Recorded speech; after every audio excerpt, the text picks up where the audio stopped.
എന്തുകൊണ്ട് നമ്മൾ നമ്മുടെ വിശ്വാസത്തെ മുറുകെ പിടിക്കുന്നില്ല?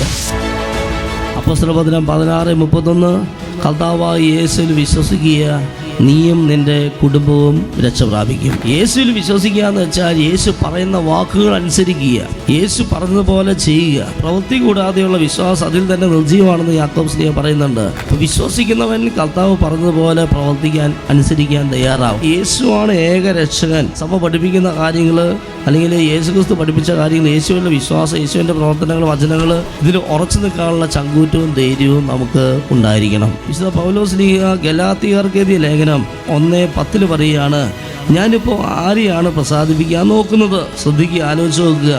ഞാനിപ്പോൾ മനുഷ്യരുടെ പ്രീതിയാണോ അന്വേഷിക്കുന്നത്, അതോ ദൈവത്തിൻ്റെ പ്രീതിയാണോ അന്വേഷിക്കുന്നത്? അഥവാ മനുഷ്യരെ പ്രസാദിപ്പിക്കാൻ ഞാൻ യത്നിക്കുകയാണോ?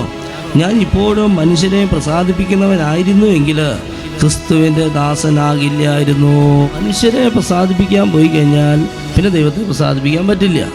ഇനി ദൈവത്തെ പ്രസാദിപ്പിക്കാൻ പോയി കഴിഞ്ഞാലോ മനുഷ്യനെ പ്രസാദിപ്പിക്കാനും പറ്റില്ല. നീ ആരെയാണ് പ്രസാദിപ്പിക്കുന്നത്? സ്നേഹത്തിൻ്റെ പേരിൽ നീ വിശ്വാസം ബലികഴിക്കരുത്. യേശു ഏക രക്ഷകൻ. വിശ്വാസത്തിൽ ഊന്നിക്കൊണ്ട് സ്നേഹിക്കുക. യേശുവിനെ തള്ളി പറഞ്ഞിട്ടല്ല സ്നേഹിക്കുക. യേശു നമുക്ക് തരുന്ന സ്നേഹമാണ് നമുക്ക് മറ്റുള്ളവർ പകർന്നുകൊണ്ടിരിക്കുക. മനസ്സിലായോ? അവൻ ജീവൻ പോലും വേണ്ടെന്ന് വെച്ച് നമ്മെ സ്നേഹിച്ചു, നമ്മുടെ രക്ഷയ്ക്ക് വേണ്ടി ജീവൻ ബലികഴിച്ചു.